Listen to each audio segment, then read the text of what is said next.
সব প্রতীক্ষার অবসান ঘটিয়ে গত শুক্রবার ২৪শে এপ্রিল রাজধানীর চীন মৈত্রী সম্মেলন কেন্দ্রে বসেছিল নক্ষত্রদের হাট।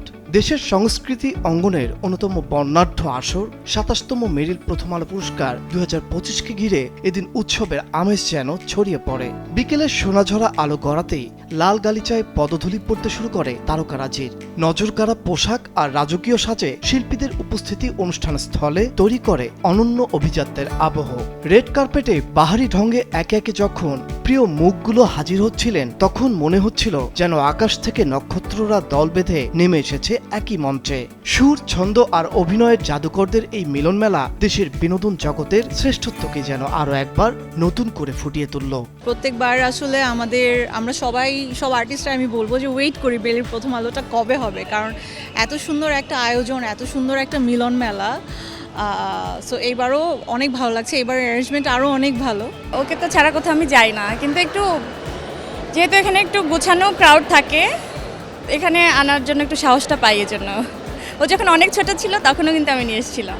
বেরিল কতটা ইম্পর্টেন্ট আমার কাছে, নট অনলি বিকজ শুধু এটা একটা অ্যাওয়ার্ড প্রোগ্রাম এই জন্য না, এখানে আসলে সবার সঙ্গে এত সুন্দরভাবে দেখা হচ্ছে, এত সুন্দর সাজে দেখা হচ্ছে, এত সুন্দর প্রাণ খুলে গল্প হচ্ছে, আড্ডা হচ্ছে।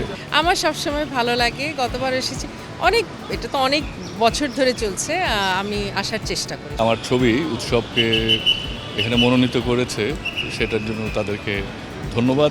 সুন্দর করে সেজে এসেছি, এর মানে আসলে আমি খুব এক্সাইটেড এবং ডেফিনেটলি ভালো লাগাটা অনেক বেশি কাজ করছে। লাল গালিচায় তারকাদের উপস্থিতি এবং জমকালো সাংস্কৃতিক পরিবেশনার মধ্য দিয়ে শুরু হওয়া এই আয়োজন দর্শক ও শিল্পীদের মধ্যে ব্যাপক আগ্রহ সৃষ্টি করে। এবারে আয়োজনে তারকা জরিপ ও সমালোচক বিভাগে পুরস্কার প্রদান করা হয়েছে। অনুষ্ঠান শুরুর আগেই সম্মেলন কেন্দ্রের হল অব ফেম প্রাঙ্গণ ভরে ওঠে তারকাদের উপস্থিতিতে। লাল গালিচায় উপস্থিত ছিলেন দেশের বিভিন্ন অঙ্গনের জনপ্রিয় তারকারা। এবারের মেরিল প্রথম আলো পুরস্কার ২০২৫-এর অন্যতম আকর্ষণ ছিল আজীবন সম্মাননা, যা পেয়েছেন বরেণ্য চলচ্চিত্র ব্যক্তিত্ব এম এ আলমগীর। তার হাতে সম্মাননার স্মারক ও ৩ লাখ টাকার চেক তুলে দেন কিংবদন্তি রুনা লায়লা এবং স্কোয়ার টয়লেটিজের ব্যবস্থাপনা পরিচালক অঞ্জন চৌধুরী। এবারের আয়োজনে বিশেষ সম্মাননা প্রদান করা হয়েছে জনপ্রিয় ব্যান্ড সঙ্গীত তারকা নগর বাউল জেমসকে। সমালোচক বিভাগে ওয়েব সিরিজ ক্যাটাগরিতে সেরা নির্বাচিত হয়েছেন গুলমোহর। এই সিরিজটির পরিচালক হিসেবে স্বীকৃতি পেয়েছেন সৈয়দ আহমেদ শাওকি। একই বিভাগে সেরা অভিনেত্রীর পুরস্কার পেয়েছেন জয়া আহসান জিম্মি সিরিজে অভিনয়ের জন্য। অন্যদিকে সেরা অভিনেতার পুরস্কার পেয়েছেন নাসিরউদ্দিন খান মাইসেলফ অ্যালেন স্বপন ২ ওয়েব সিরিজের জন্য।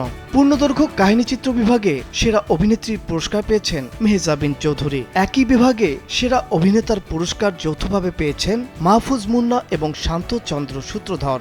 এই পর্বে শ্রেষ্ঠ চলচ্চিত্র সাবা এবং শ্রেষ্ঠ চলচ্চিত্র পরিচালক জয়া ও শারমিন চলচ্চিত্রের জন্য পিপুলার খান। সীমিত দৈর্ঘ্য কাহিনীচিত্র বিভাগে সেরা অভিনেতার পুরস্কার পেয়েছেন এফ এস নাইম খুব কাছের কেউ নাটকের জন্য।